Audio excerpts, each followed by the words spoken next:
How did a man who owns half the city end up sitting on a cold sidewalk, ignored by everyone he knew? And who was the only person, a simple girl with a warm heart and a pizza box, who saw the human being beneath the dirty coat? Today's story is a powerful lesson about the heart, the mask of wealth, and the divine reward for true kindness. Before we dive into this incredible journey of Marcus Sterling, the billionaire who risked everything to find real love, please do us a huge favor. If you believe that a person's character is more important than their bank account, hit that like button right now. And if you haven't already, subscribe to our channel and turn on the notification bell. Your support helps us bring you these life-changing stories every single day. Tell us in the comments, would you help a stranger if you had nothing yourself? Now let's begin. Marcus Sterling was a man who had conquered the world. At 32 years old, he was the CEO of Sterling International. He owned glass skyscrapers, a fleet of private jets, and a mansion so large it had its own forest. He was handsome, powerful, and every woman in the high society circles of Lagos and New York wanted to be seen on his arm. But Marcus was miserable. One evening he stood on his balcony, overlooking the city lights, sipping a glass of wine that cost more than an average worker's yearly salary. Beside him stood his oldest friend and lawyer, Mr. Simon. "Simon," Marcus said, his voice heavy with sadness. "I looked at the guest list for my birthday gala. 500 people. And I realized, if I lost it all tomorrow, not one of them would pick up the phone. They love the billionaire Marcus. They don't know the man." Simon sighed. "That is the price of your success, Marcus. People see the gold, not the soul." Marcus turned to him, a strange fire in his eyes. "I want to find a wife, Simon. But I don't want a queen. I want a woman who would stay with me if I lived in a shack. I'm going to go undercover. I'm going to become a ghost." For the next month, Marcus Sterling is traveling to Europe for a secret merger.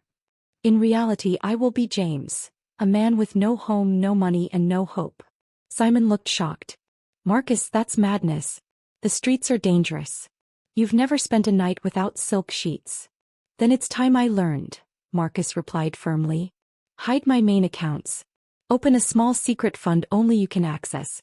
I will leave with nothing but the clothes on my back, and they will be the dirtiest clothes we can find." The next morning the transformation began. Marcus grew out a rough beard. He stopped cutting his hair. He put on an old, oversized coat that smelled of dampness and age. He wore shoes with holes in the soles. When he looked in the mirror, he didn't see the CEO. He saw a man the world usually tries to look away from.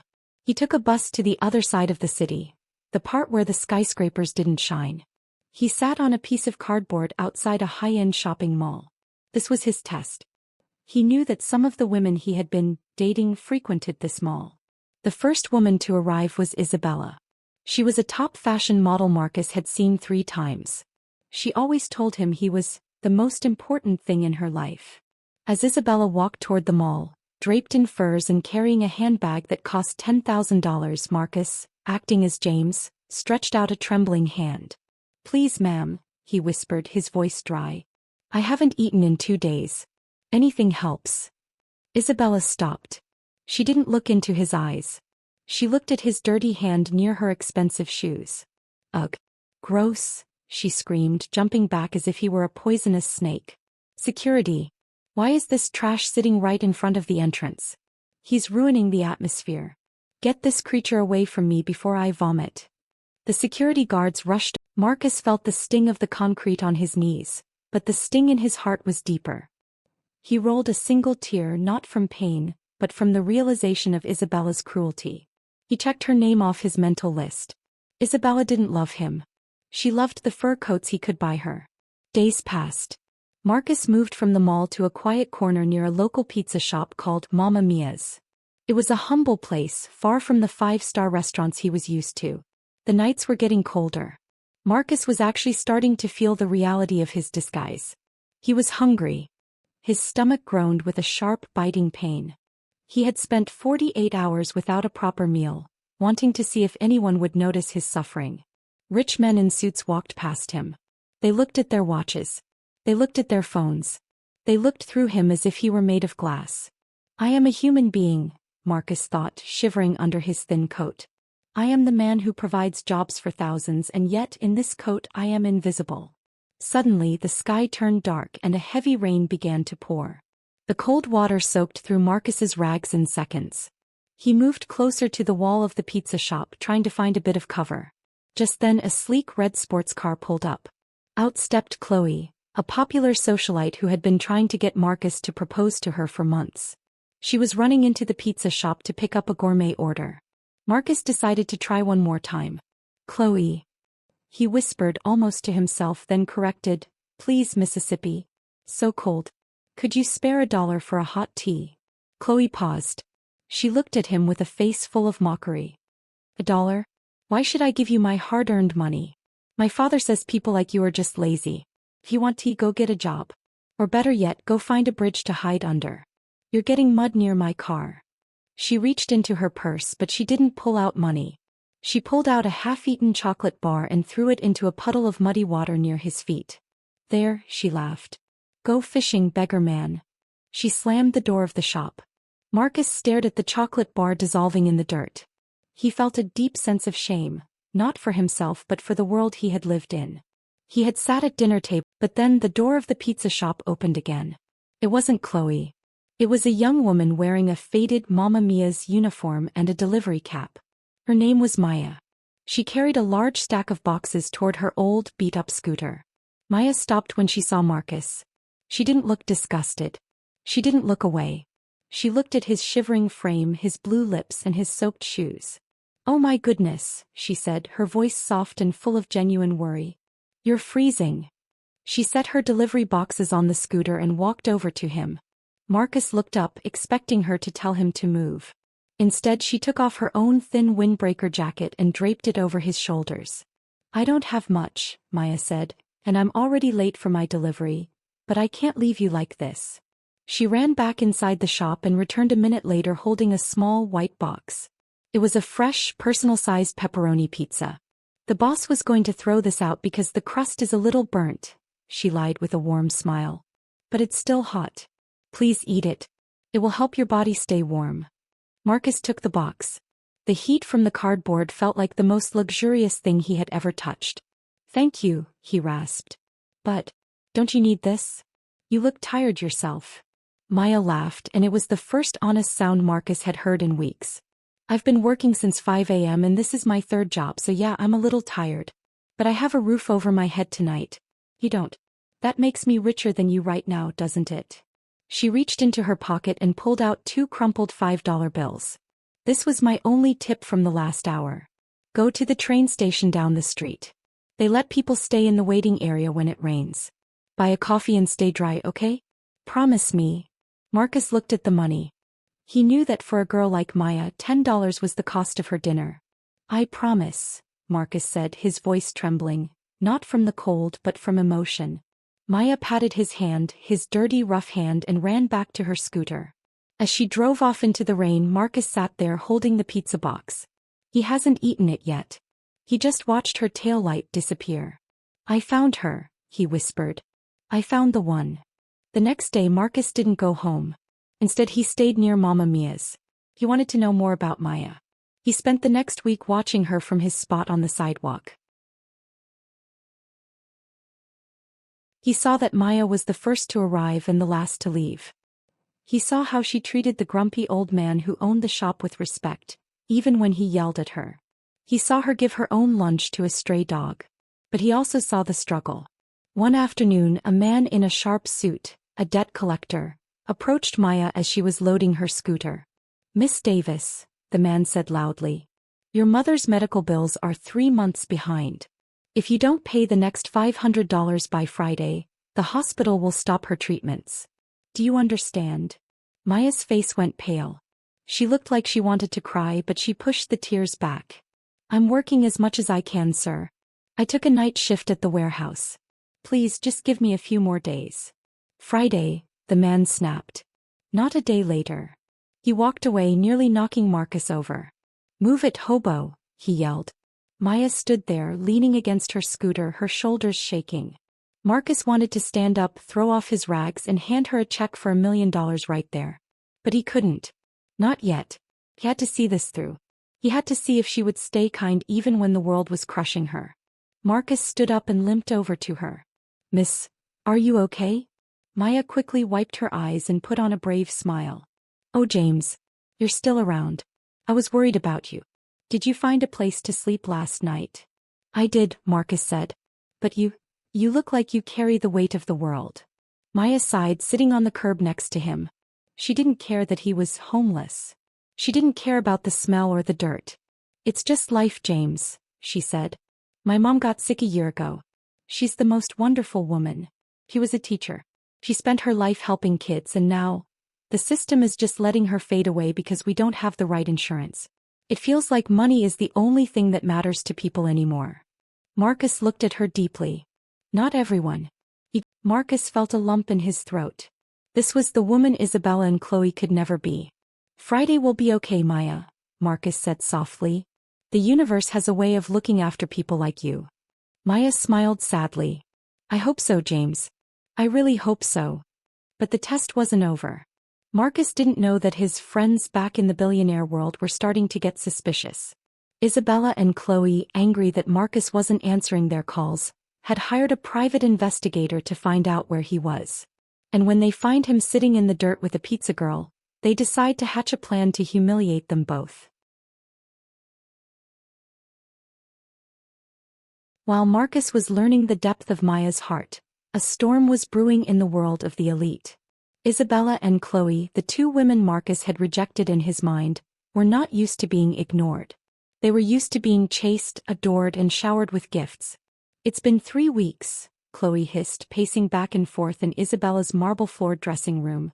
Marcus Sterling hasn't posted on social media, he isn't answering his office phone, and his lawyer Simon just says he's on a retreat. I don't buy it. Isabella smirked, looking at a folder on her lap. I didn't buy it either. So I hired a professional. You'll never believe what he found. Marcus isn't in Europe. He's right here in the city. But he isn't Marcus anymore. She threw a grainy photo onto the table. It showed a man in a dirty coat sitting on a sidewalk, sharing a slice of pizza with a girl in a delivery uniform. Chloe gasped, her hand flying to her mouth. Is that Marcus? He looks like human trash. And who is that common girl? Why is he touching her hand?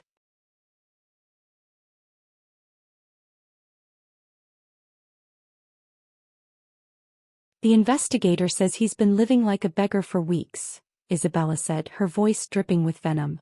He's playing some sort of sick game. He's testing us, Chloe. He's looking for true love among the peasants. Chloe laughed mockingly. Testing us? He thinks he can sit in the dirt and we'll still want him? If he wants to be a beggar, let's treat him like one. And that girl, Maya. She thinks she's found a golden ticket.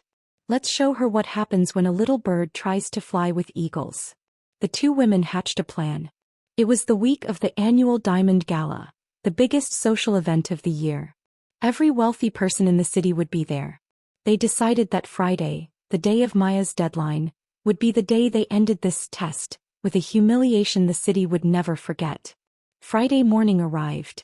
The air was heavy with humidity. Marcus, still in his rags as James, saw Maya arrive at the pizza shop. Her eyes were red and swollen. She hadn't slept. This was the day. She needed $500 by 5 p.m., or her mother's life-saving treatment would be cut off. Marcus watched as she begged the shop owner for an advance on her salary. I can't, Maya, the old man said, looking away. Business is slow. I like you, kid, but I'm not a charity. Maya walked out of the shop, her legs trembling. She sat on her scooter and put her head on the handlebars. Marcus walked over, his heart breaking. He had a phone in his pocket. One call to Simon and the hospital would be bought and paid for. But he needed to see the finish line. He needed to see if Maya would keep her integrity when the world offered her a dirty way out. Suddenly, a black limousine pulled up to the curb. The window rolled down and Isabella looked out, wearing sunglasses that cost more than Maya's scooter. Are you the girl from Mamma Mia's? Isabella asked, her voice fake and sweet. Maya looked up, startled. Yes, ma'am. I'm a delivery driver. Wonderful, Isabella said. I'm hosting a large event at the Grand Imperial Hall tonight. We had a catering emergency. I need 50 pizzas delivered by 4 p.m. If you can get them there on time, I'll give you a $1,000 tip. Cash. Maya's heart leaped. $1,000. That was enough to save her mother. As the limo drove off, Maya hugged herself, crying with joy. She ran inside to tell the boss. She didn't see Marcus standing in the corner, his eyes narrowed. He knew Isabella. She didn't eat pizza. She didn't give tips. He was setting a trap. Maya, wait. Marcus called out. Maya turned, her face glowing. James, did you hear? It's a miracle. I can save my mom. Maya, be careful, Marcus warned. Those people, they don't give money for free. Let me come with you. I can help carry the boxes. Maya laughed and hugged him, a real tight hug that smelled of rain and hope. You're sweet, James. But look at you, you can barely walk. Stay here. I'll bring you a giant dinner tonight, I promise. The Grand Imperial Hall was a sea of gold and silk. Isabella and Chloe stood at the top of the stairs, surrounded by the city's elite. They had told everyone that a special entertainment was coming. At 4 p.m. sharp, Maya arrived. She was sweating, her uniform stained with flour and grease from the frantic cooking. She was carrying 10 large thermal bags, struggling to breathe under the weight. As she entered the hall, the music stopped. The wealthy guests turned to look at her. They began to whisper and point. Look at her shoes, one woman tittered. Is that tomato sauce on her face? Maya felt a wave of cold fear. She walked toward Isabella. I'm here, ma'am. 50 pizzas. On time. Isabella didn't move. She looked at Maya with pure disgust. Oh dear. Look at you. You've tracked mud all over my white carpet. And the smell, it's like a grease fire. I'm sorry, ma'am, Maya whispered, her hands shaking. The tip? You mentioned $1,000? I really need to get to the hospital. Chloe stepped forward, holding a glass of champagne. $1,000? For this? These pizzas are probably cold. And besides, we've decided we don't like the poor aesthetic anymore. She reached into Maya's delivery bag, pulled out a pizza and dropped it onto the floor. Oops, Chloe laughed. My hand slipped. Just like your life, right? Why would a girl like you think you belong in a room like this?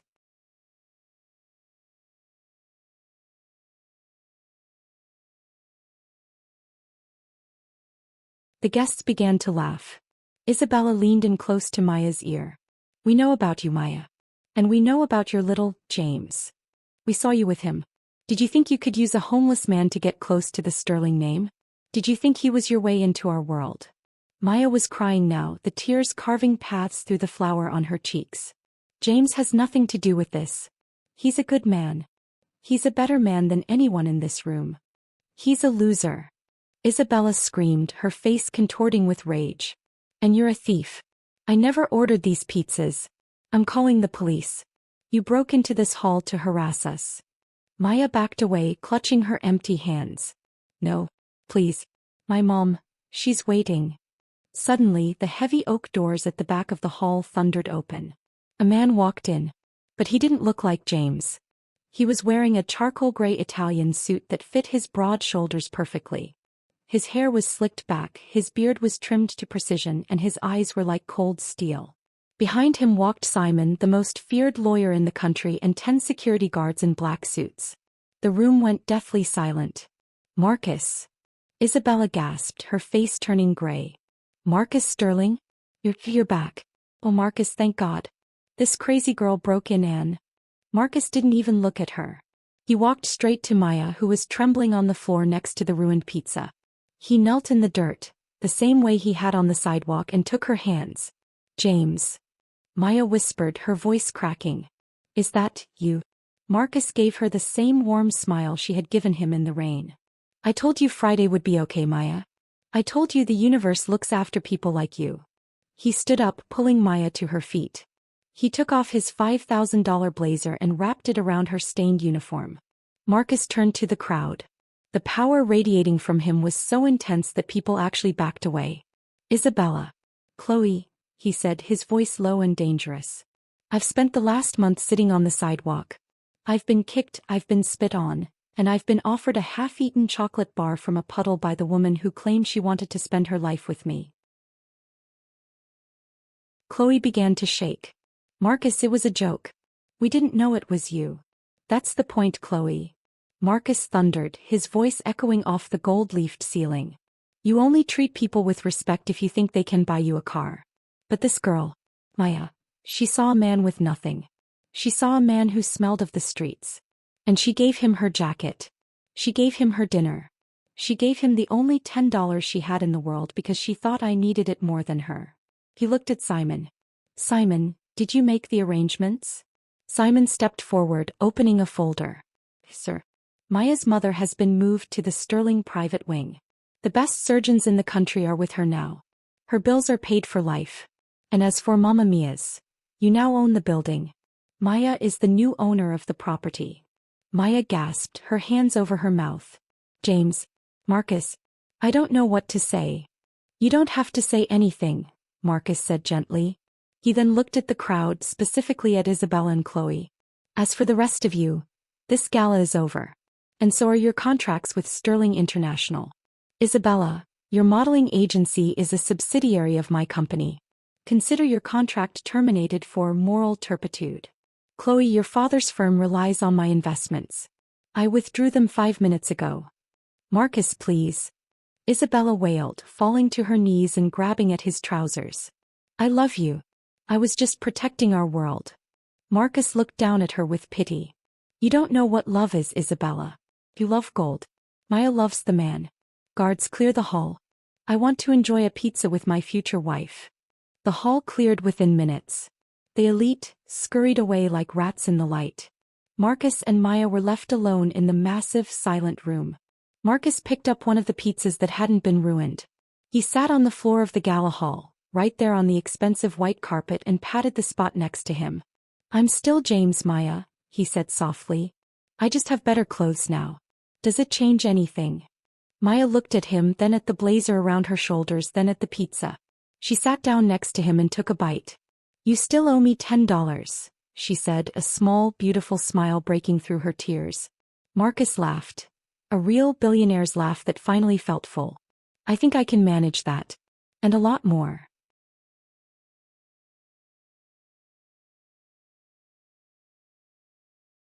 Three months later, the city saw a wedding that was indeed the event of the century. But it wasn't a high society gala. It was a garden wedding at the hospital where Maya's mother had fully recovered. The guests weren't billionaires. They were the staff of Mamma Mia's, the nurses who had helped Maya's mom, and even a few of the homeless men Marcus had met on the street, all dressed in new suits provided by the groom. Marcus Sterling had found what his billions could never buy. He found a heart that didn't need a bank balance to be kind. Moral of the story: true wealth is not found in the silk we wear or the cars we drive. It is found in the way we treat those who can do absolutely nothing for us. A person who is kind to the beggar is the only one who truly deserves to sit with the king. Marcus Sterling went looking for a wife and found a soul that was worth more than all the diamonds in the world. How would you have treated James on that sidewalk? Would you have passed him by, or would you have shared your pizza? Let us know in the comments below. If this story touched your heart, please give it a thumbs up. It helps us know that you value these lessons of kindness and humility.